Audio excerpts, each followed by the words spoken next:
Welcome to Hatman Strikes Back Daily Boxing News. So this is a follow-up to the previous video I did about Moses Itauma being fast-tracked, because he definitely is being fast-tracked. I'm going to go through some of the comments and respond. So Gaming Nerd said, unfinished game part has given me PTSD. They release a broken game and feed the consumer fixes like it's content. Indeed, and this is the analogy I made in that previous video about fighters being like an unfinished game or unpolished game at launch, being rushed out to market to satisfy the big wigs and the board members and stuff like that who are just all about $1. And they'll put out a substandard or unfinished product just to keep the money flowing in as quickly as possible. We've got a comment here from Skins. He says, I don't disagree, but he doesn't fight enough. And in today's market, because of the amount of money fighters are demanding to fight him, then I think he should just get on with fighting the best. Nobody wants to fight him as it is. So this guy's acknowledging that Itauma may not max out his talent, basically, if he's put in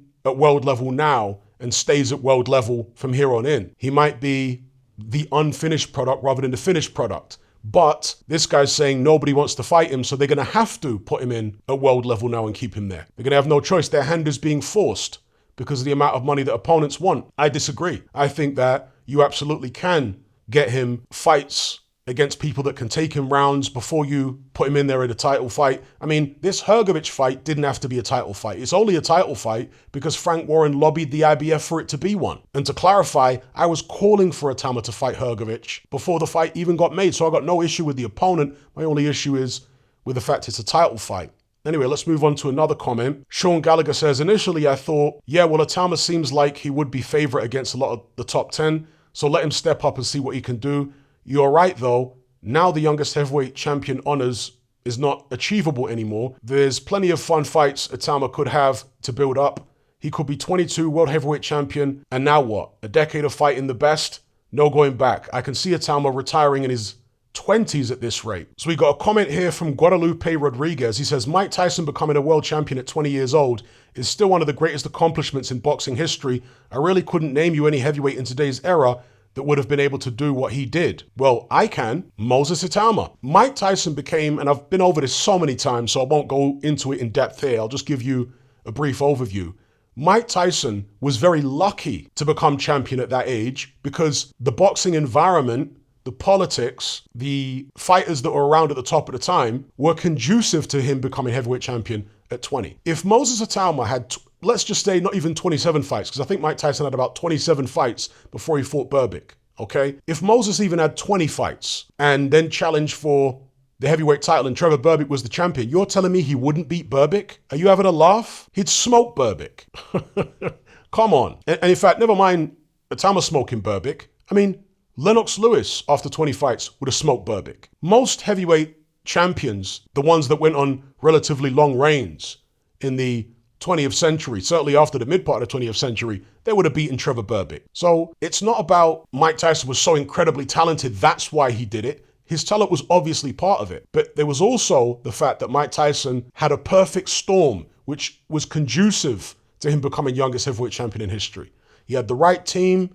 He had the right matchmaking. They were able to get him out an incredible number of times in his first 2 years as a pro. They got him the right opponents, the right experience, and they got him a title shot against a weak champion. So anyway, here's a comment from Dirty James. He says, I don't need my favorite boxers to stay unbeaten. I just need them to entertain me. I have accepted the narrative that Ali is the greatest ever, and he wasn't unbeaten. So why does it matter? My all-time favorite boxer is Sugar Ray Robinson, and he was beaten. Almost every fighter comes back from a loss. So if a young, confident fighter in his team want to put him in a fight, who am I to question that? I just want to see a punch-up. I wouldn't feel shortchanged if Itauma loses. I would feel entertained.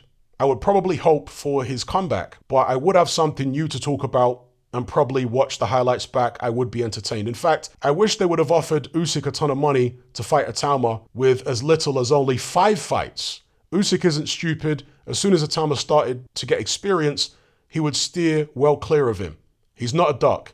He's just not on an unnecessary suicide mission. He's not ego-driven and he's not an idiot. Some of you can't see that Itauma's style would beat Usyk. I can, and I think Usyk would definitely be able to as well. Highly intelligent men with control over their egos see the truth better than others. Okay, So this guy seems to have completely missed the point that it's not about keeping a fighter unbeaten. That's not what I'm advocating for here. I'm advocating for a fighter being developed in the right way such that they maximize their ability and their talent. So they go as far as they could possibly ever go. If you're suggesting that it doesn't matter how quickly you move a fighter or how slowly you move him, it has no bearing on whether he'll maximize his talent or not. The way you move a fighter, the way you match him on the way up, the experience you get him is vitally important to maximizing his talent. You know, if you move a guy in the wrong way, you can actually ruin him so that you'll never see the best of what he could have been. So no, I don't want to see a fighter who's not yet the finished product, just like the gaming analogy I've made, be rushed to market and then we get something which is not as good as it could have been. And he ends up being damaged and then we're wondering, well, what if they'd moved him in the right way? What if? No, let's not even put the fighter in the position that we need to be saying what if. Do things the right way, the tried and tested way, then we'll get the best version of that fighter that there can possibly be, and that delivers the maximum entertainment. I want to see these fighters, whoever they are, be the best version of themselves that they could possibly be. That's better for me. I don't want to see a half-cooked version. I want to see the best version of any fighter. So anyway, I replied to this gentleman. I said, you've completely missed the point. It's not about fighters staying unbeaten. It's about maximizing their talent, fighting for the title when they are ready so we can see the best of them rather than them doing it before they're ready and potentially getting rude in the process. So we never get to see how good they could have been. Then we got a comment here from Saint Trunks who says, ask Mike Tyson if Moses is being fast-tracked. Shake my head. Again, here we have an individual who appears not to understand the concept of in-the-ring experience. So when I say Itauma's being fast-tracked, I'm not talking about the number of years he's been pro. It's not what I'm talking about. I'm not even talking about his age. I'm talking about the number of fights he's had, or more specifically, the number of fights he hasn't had. Okay, he's only had 14 fights. Mike Tyson was something like 27-0 before they put him in against Berbick. And Berbick was a weak champion, yet they still got to 27-0 before they put him in a world title fight. So yes, Itauma's being fast-tracked. He hasn't been given anywhere near that much experience before challenging for a world title. Mike Tyson had gone 10 rounds against Quick Tillis, 10 rounds against Mitch Green, nearly the full 10 rounds against Jose Revolta. He'd fought a former world champion in Alfonso Ratliff. He fought world title challengers, etc., etc. He had way more experience than Itauma by the time he was put in for the heavyweight title. So what on earth are you talking about?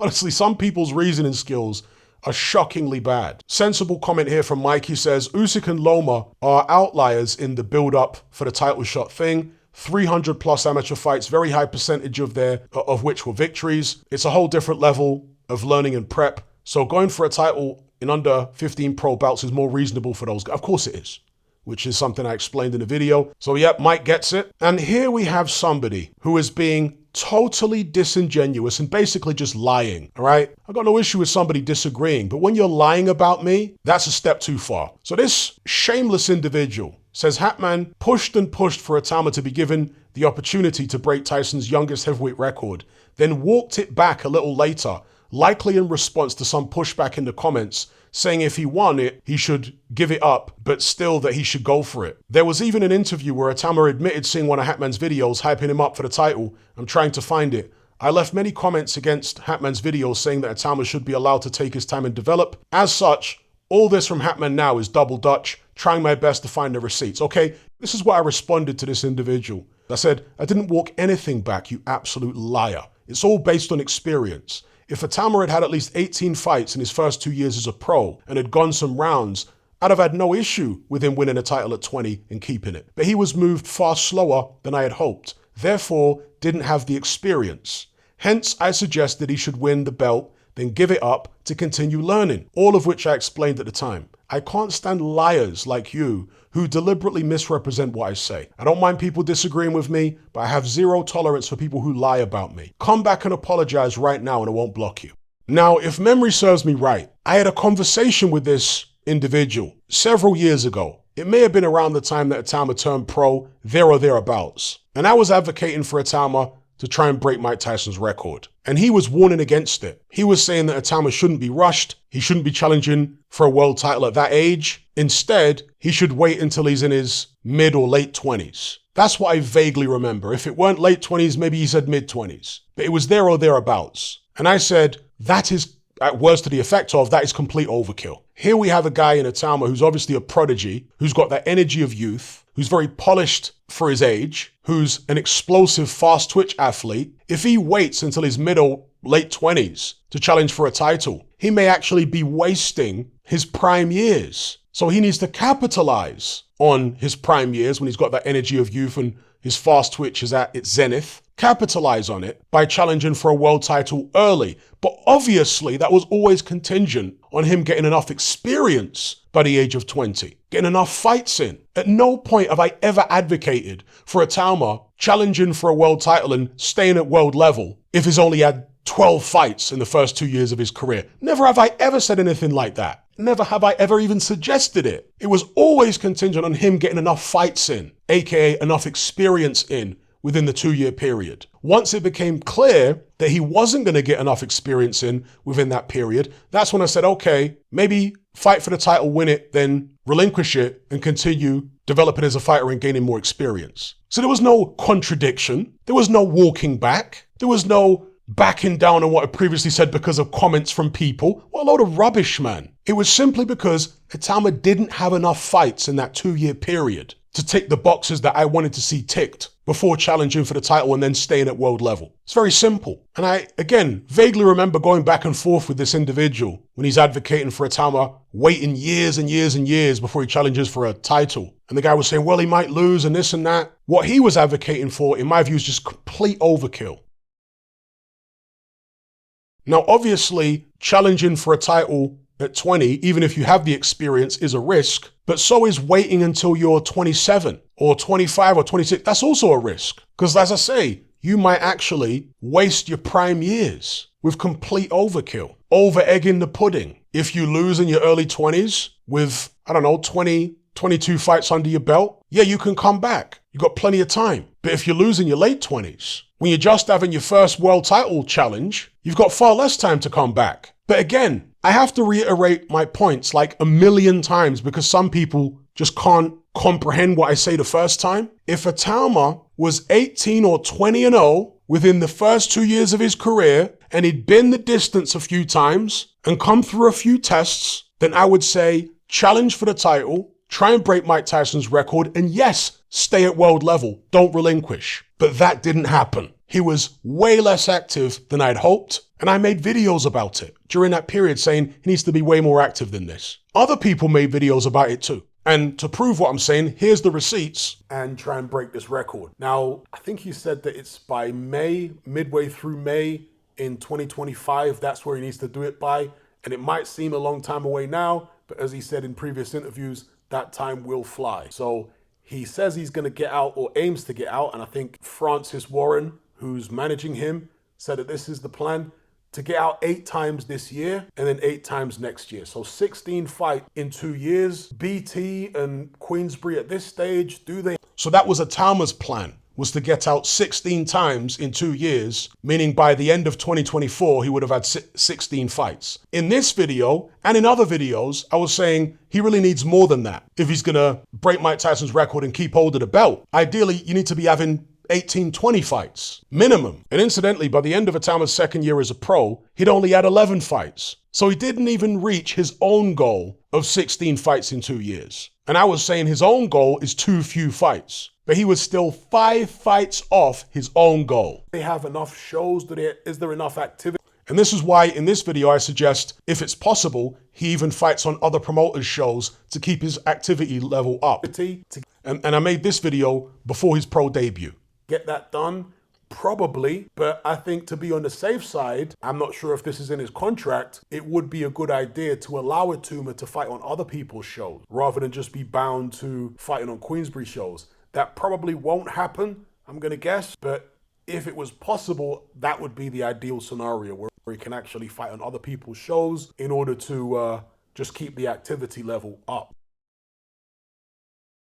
So I was already, before he even turned pro, saying he needs to get out as much as possible. He needs to get the experience if he's going to break Mike Tyson's record. Even here, this was after his pro debut, like literally just after it. January 31st, right? His pro debut was on January 28th, 2023. Listen to what I said here, right? His first fight was in the back end of January. His second fight, as you can see, was scheduled for the back end of March. And listen to what I said about that. That's 2 fights in 3 months, right? Listen to what I said about him having 2 fights in 3 months. Listen. He'll be next out on the 25th of March, and that's at the Telford International Centre in the West Midlands. That's like just over or just under 2 months away. I would have thought they would have been looking to get Moses Itauma out sooner than that if they're serious about trying to break Mike Tyson's record. Some people are saying it's just a gimmick that they're using. I thought they would have been getting him out sooner than that if they're serious about breaking Mike Tyson's record. I thought they'd be getting him out sooner than that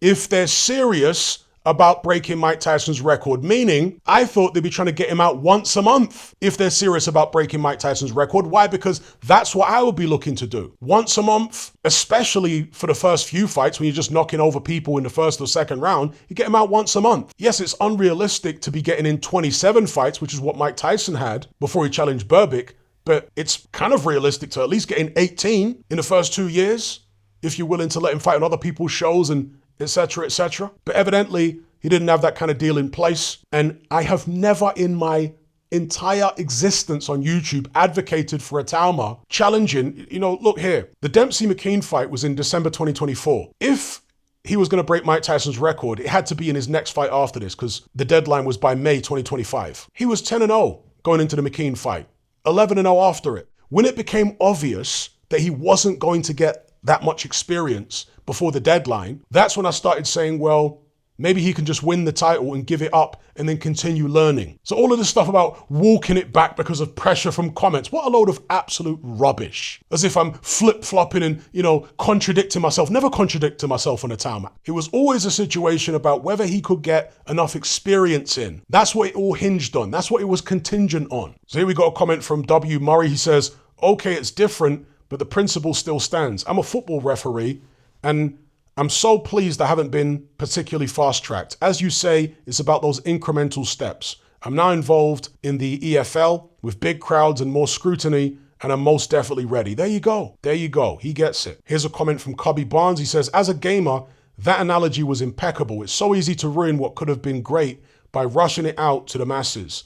The aura around Moses is to the point where we'd be classing somebody who is arguably a top 5 heavyweight in the case of Hrgovic as causing an upset by beating somebody who has yet to even fight at world level. Just let that sink in for a minute, and let's please not bring broken down Dillian Whyte into the equation.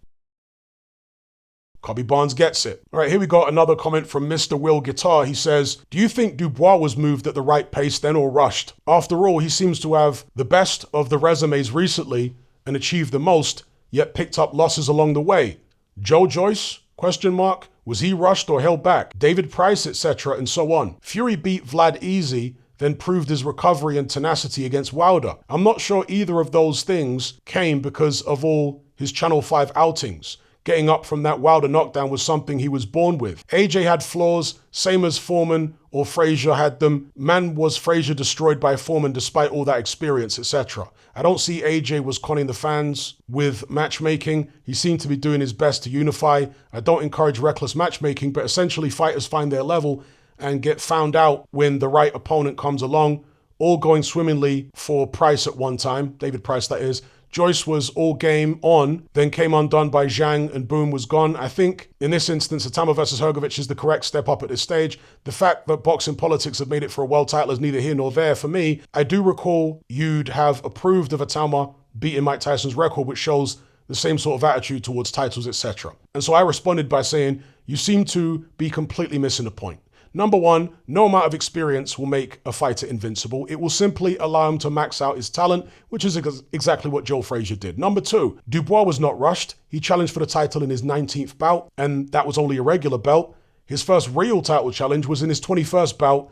He was just unfortunate that he came up against one of the greatest fighters in history, but he was certainly not rushed. Number three, Joe Joyce had hundreds of amateur bouts, and he fought in the WSB and turned pro when he was nearly 30. A totally different scenario to Itauma. They had no choice but to fast-track Joyce. Number four, I never said AJ was conning the fans with matchmaking. I said he failed to impress in many of his title fights because he wasn't properly prepared for that level. Number 5, I never said Hrgović isn't the right opponent for Itauma. I was literally suggesting him as Itauma's next opponent before the fight was made. The issue I have is with it being a title fight, because if you become champion when you're not ready, you either get ruined by the competition or you con the fans with cherry picks to avoid that happening. When you build a fighter the right way, you can get the best out of them. You maximize their talent. When you rush them, they tend to underachieve. And this is what Mr. Will Guitar just doesn't seem to understand, respectfully. And as far as the Channel 5 outings that he mentioned for Tyson Fury went through hell and high water in 2 fights with John McDermott. That's valuable experience. He had a tough fight first time round with Derek Chisora. That was valuable experience. He went the distance with Kevin Johnson. That was valuable experience. He was dropped by Nevin Pikage. He came through a crisis there. That was valuable experience. He was dropped by Steve Cunningham in America, fighting abroad. That was valuable experience. Mr. Will Guitar, are you seriously suggesting that all of those experiences that Fury had before challenging Vlad in his, 25th fight, didn't help him once he reached world level? Are you seriously suggesting that? Mr. Will Guitar responded by saying, I thought AJ was moved at the right pace, sir, flaws and all. The mental issues, I think, are part of his makeup. And much like the way Tyson had gotten to coasting by the time he took on Douglas, it felt AJ was coasting, developing a GQ magazine physique and doing everything other than being boxing focused. Had the Miller fight gone ahead, he may have lasted longer until coming unstuck. We can't A/B test these things, I guess. Again, I don't mean to misconstrue your point, sir. I thought when you said champs who are rushed have to have careful matchmaking to hide their flaws, you and fans got conned. I thought you would have meant AJ.